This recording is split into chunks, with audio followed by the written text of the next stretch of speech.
On another exciting entry of Animation Deliberation, we say hello once more to some old friends and some old foes on this week's coverage of The Bad Batch, right after some ads we have no control over. Good luck singing along if you know the words. Animation, deliberation, a conversation, and a celebration of our favorite action animated series. La la la, yeah, yeah, yeah, yeah, yeah, yeah. Yeah, I will never get used to that. It's so much fun.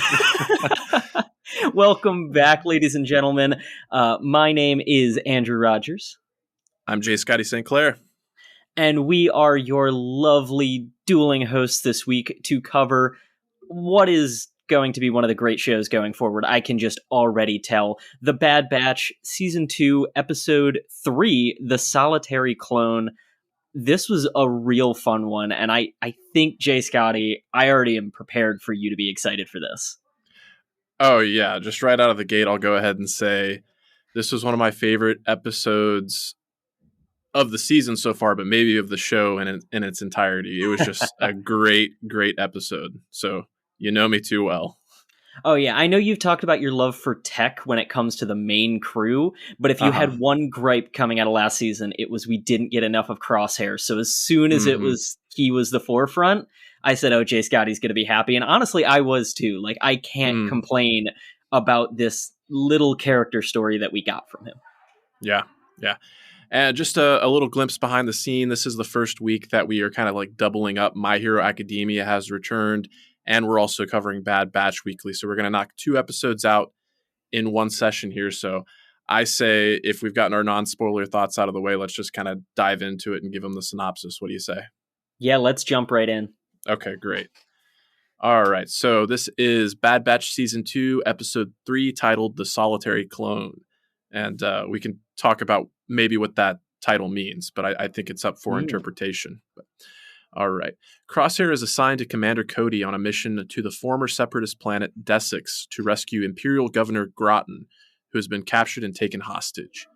After a successful assault, they encounter Desix Governor Tawny Ames, who demands Desix remain out of Imperial jurisdiction, citing the Republic's refusal to broker peace with the Separatists during the Clone Wars as reasoning.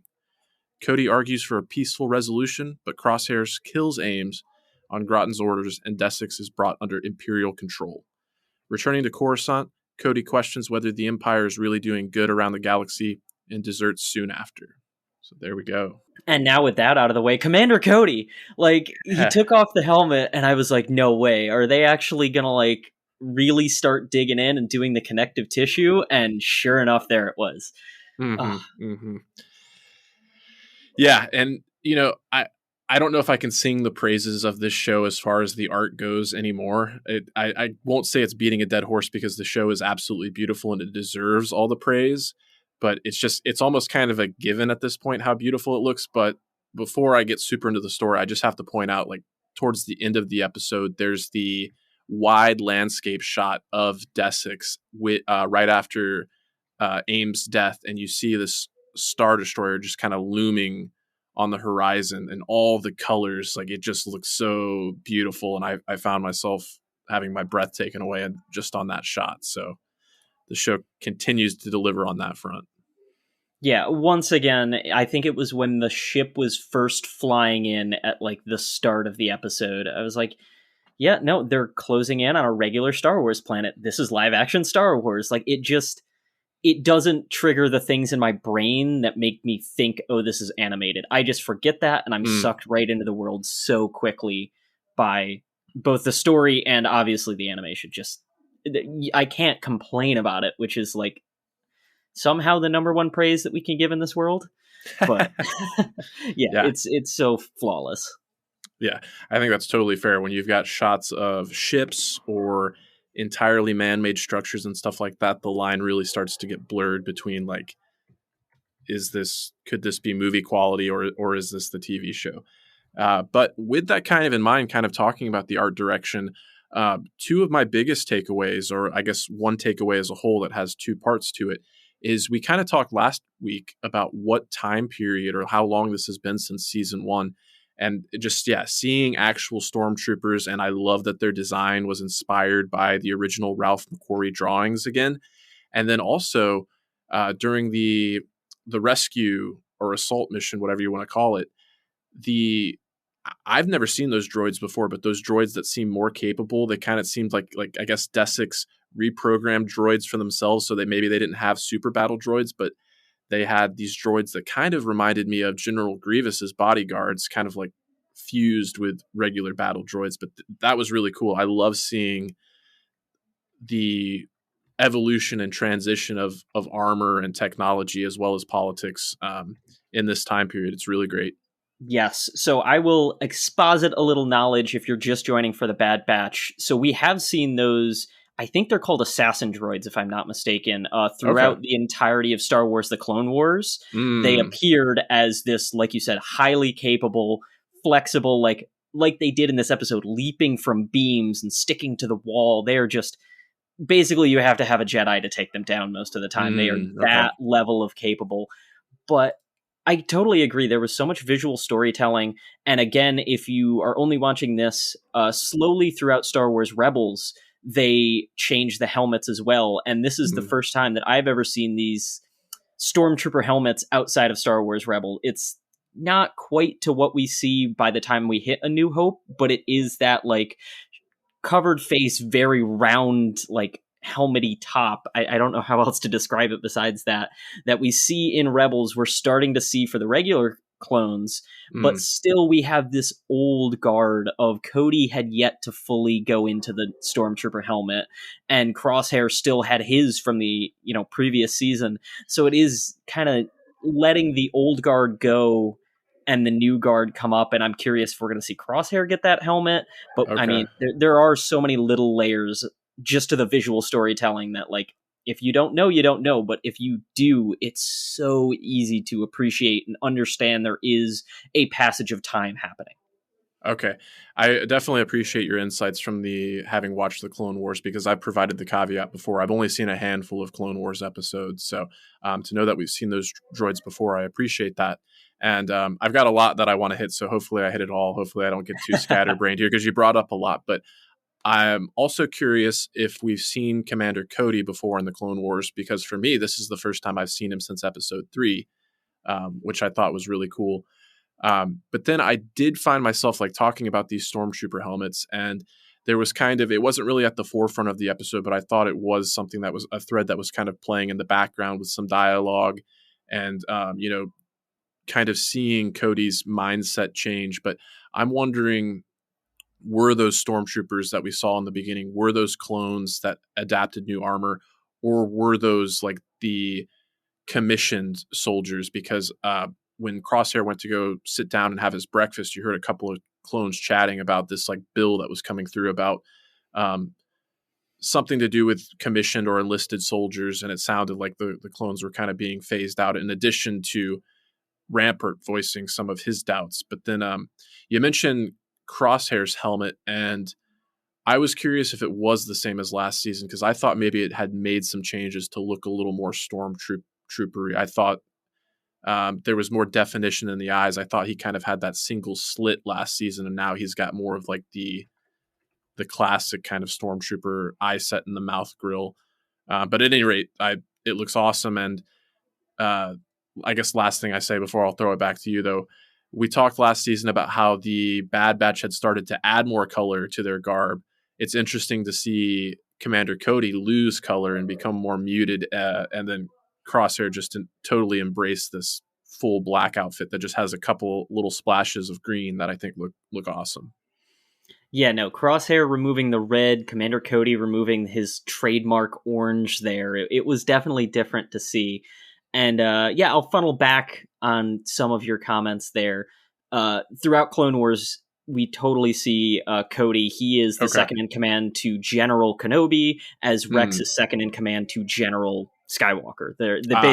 They each get a clone underneath them, and that's where you really get this buildup of the relationship between Kenobi and Cody. So the betrayal in episode 3 hits that much harder. So I'm really, really intrigued of, now that Cody has, left, Mm. Is he going to search out the rebellion? Is he going to try and right the wrongs? Because we know there are several Jedi within the rebellion at this point. I want that. I want to see the reconciliation. See, perhaps does he link back up with Ahsoka or Obi-Wan Mm. and have this look? I'm sorry, I couldn't control what was going on because I noticed he had a scar on his head that I don't previously remember. So I'm curious if that is his inhibitor chip possibly was messed with or taken out, and that's why he didn't immediately good soldiers follow orders situation Mm. here. But Mm. yeah, there was definitely that question brought up.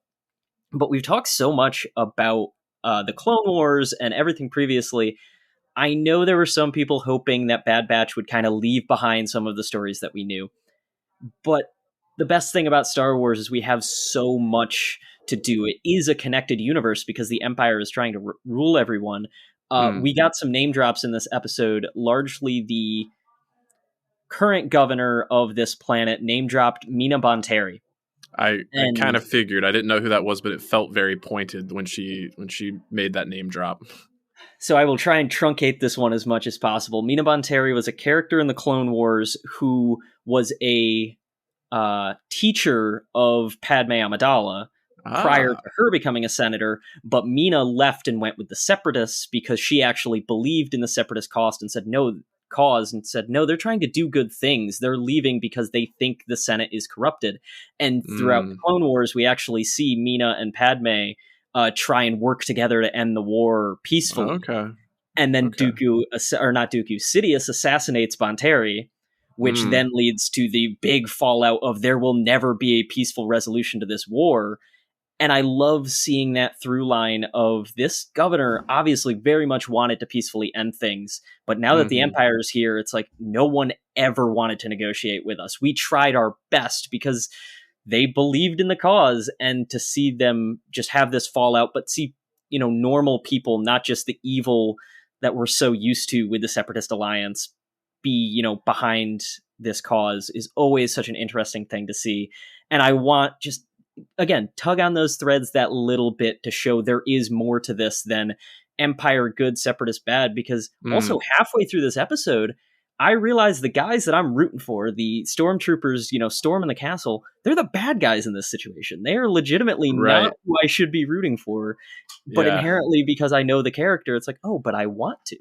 Yeah. You have that great moment where the door slides open and you see the frightened like citizens, and Cody's like, it's okay, we're here to help, and they're like, BS, and slide the door back shut, and you just get everything you need to know right then and there. I agree, and it's so interesting. Like coming off of the couple of episodes we got last week, where we had Romar kind of saying, "Look, Dooku was pretty bad to us, his home planet," but now you've got Tawny Ames saying like Dooku was right. Dooku foresaw this galactic empire coming. So I just love getting the nuance and kind of going back and forth and having these characters that we had painted, in one light for so long. Like Star Wars ultimately is like a story of good versus evil, but as we've been able to flesh out the galaxy more and more, just getting more nuance and more shades of gray, I think really, really helps flesh out the world. So it's great. Yeah, and you talk about shades of gray. I'm really curious. You kind of teased it at the top. What is your thought of the interpretation of the single clone? The solitary clone, right? So I think on the surface, it clearly seems like it's about Crosshair. And I have to say, like, I really appreciate how this episode, like, as despicable as some of the things Crosshair has done and even did in this episode, the show still makes you feel for him. The fact that, like, the guy goes to sit down to eat his breakfast and then has the other two clones just, like, disgusted with him. And then he doesn't even get to eat. Both times we see him try to eat, he gets called away to go meet Rampart. And it's like, no wonder his cheeks are so gaunt and he's so skinny. Let the guy enjoy a meal. But, I as the episode went on and we had everything that went down with Cody, I realized, oh, okay, maybe the solitary clone is actually Cody, because Cody decided to go AWOL without anyone. He basically, had enough, and he didn't have, brothers, like two or three brothers to defect with. He went completely alone. So that was kind of how I interpreted it. Like, clones can be brothers and be part of this big machine, but once whatever's going on with the inhibitor chip, whether it's removed or it just loses effectiveness, once they start to doubt, they really are alone in this giant, terrifying machine that is the Galactic Empire. Yeah, and I mean, this is, the second episode in a row where we have had a clone decidedly not obeying orders, and what that means for the greater scope of things and what it means for Crosshair, because there was the very pointed moment at the end of, it looks like you're the only one still sticking around. You keep losing all these clones. Is he going to think more about it? What is his greater thought? Because I loved finding out at the end of last season that he didn't have the inhibitor chip. This was all of his own accord, that he wanted to follow the Empire and said, I'm a soldier. This is what I do. Yeah. And I hope there is, if they go the route of having him defect or having him go back to the batch, I want to see the full arc. I want to see him go through the turmoil of, is this right? Is this wrong? As opposed to just being, kicked out by Rampart. I don't know where it's going to go, but there's just so many layers to sticking by the Empire at this point, because he did it for a reason, and not all of the Empire is despicable, just like not all of the Separatists are despicable. So where that leads as well. If it goes that way, it'll be really interesting to see that unraveling of his psyche, because he has that dialogue with Cody, or even with Rampart, when Rampart asks him, like, how long were you stranded on that Camino platform? 32 rotations, and you still came back. And he's like, I'm a soldier for the Empire. That's what I do. And when he's talking to Cody's like, do you really think what we're doing is for the betterment of the galaxy? And we're soldiers. We do what needs to be done. And he says, Cody replies, the difference between us and battle droids is we get to make a decision, and then we have to live with that too. So really interested to see if that has any effect on him going forward. Yeah, it's so nuanced for what was arguably a Monster of the Week show last season. Like, yeah, right. It feels like a full heel turn, and I'm here for it. Yeah.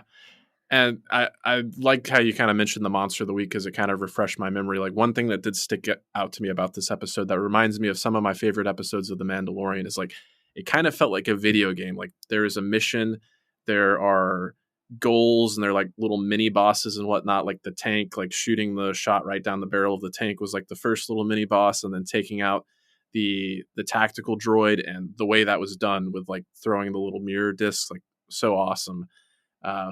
But I think that was kind of the benefit of having this episode just focus on Crosshair and Cody. As much as I love bouncing around with the members of the batch, it was really sucked me in and had me like really engaged, like sticking to a single couple or a couple of characters and like seeing their journey all the way through, and not bouncing around to these different scenes all the way throughout. I think it really helped kind of ratchet up the tension and helped us get like some long sequences of really satisfying action.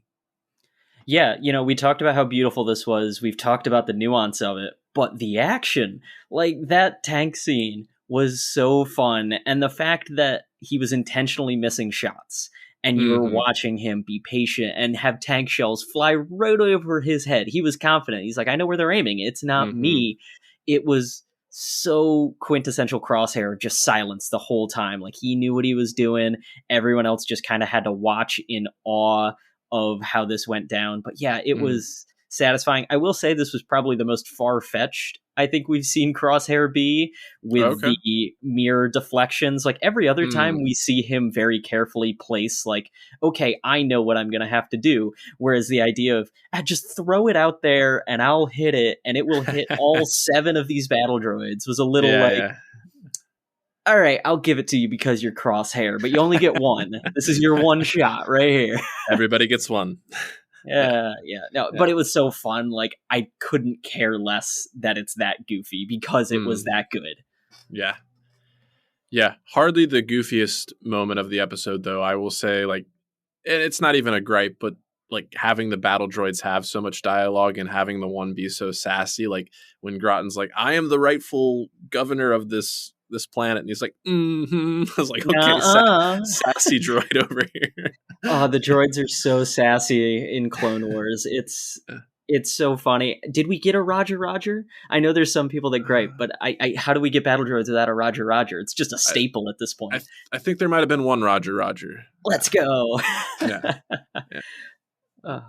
The last thing I want to bring up, and I know you're normally kind of our music aficionado, but if music sticks out to me, I definitely make note of it. But the end of the episode, like everything after Tawny Ames got shot down, and Groton said, put her body out there on the square and make an example of her, which I thought was like incredibly cruel, because then he walks out and then Crosshair walks out, and it's like, okay, so Cody's the one that has to do this. Cody was the one that didn't even pull the trigger. He didn't want to do it. Now you're making him do this. But anyway, the music sounded very different from what we've heard in Star Wars previously. It sounded very synthy to me. And I actually found myself like, this sounds like Blade Runner. And like, that's a good thing. I loved it. Like, I thought it worked really well, selling just this like emotional impact and kind of like sorrow throughout the rest of the episode. So I appreciate it. John Williams, he's created an incredible body of work to inspire people, but just to kind of, like everything else we've talked about, seeing the galaxy expand, having the music expand as well. Like Ludwig Göransson is doing incredible things on The Mandalorian, but this was just another example of hearing something very different in the Star Wars universe, but it working very well. Yeah, I mean, I didn't take too much note of it beyond the fact that it just emotionally sucked you in. Like the minute it happened, I don't know if I thought Cody was necessarily going to defect, but I knew something was going on with Cody from that moment onward. Like, okay, maybe he's going to lead a few more missions or something, but it was definitely going to be a different tone for Cody from that point on. Agreed. Well, I think that's everything I have to say about this episode. Anything else you want to bring up before we call it a day? No, I'm full in on Bad Batch this season for sure. They've done some great work this time. All right, well, very cool. Well, I encourage everybody that's listening, if you are watching along and enjoying Bad Batch Season 2, please let us know what your thoughts are. You can send us feedback. You can send a voicemail or an audio message or an email to animationdeliberationpodcast@gmail.com. And there are other ways to reach us as well that I'll let Andrew talk about. Yes, you can reach us on all of your favorite social media platforms, except for some, now that I'm saying that out loud. You can reach us on Twitter at AnimationDelib1 and on Facebook and Instagram at AnimationDeliberation on both of those platforms. And yeah, that's all from the social side as well. Cool. Just a quick plug for me. The Ant-Man and the Wasp Quantumanium trailer 2 dropped earlier this week, and I had the privilege of joining Matthew Carroll on the Marvel Cinematic Universe podcast to break that trailer down with frame by frame, and it was incredibly exciting because we got so much Kang, got to really showcase Jonathan Majors as the terrifying villain he's going to be. So go check that out. Marvel Cinematic Universe podcast is part of the Stranded Panda Network, as we are. There's a video up on YouTube, Stranded Panda. And I think that's it for me. Anything you want to plug, Andrew? No, I'm except for the fact that we had our New Year's episode drop earlier this week. Check that out for sure. It was a fun wrap up with plenty of listener feedback, as well as, like Jay Scotty said, we have 2 episodes coming out. So if you're not watching My Hero, go watch My Hero. We also do have some news and feedback in that episode as well that you may want to be privy to. So check that out. Indeed. All right. Well, thank you all for tuning in. That's TOONIN. And then stay whelmed and muscle. Thank you for listening to the Animation Deliberation Podcast, a proud member of the Stranded Panda Network. If you would like to contact us, you can email animationdeliberationpodcast@gmail.com or follow us on Twitter @animationdelib1.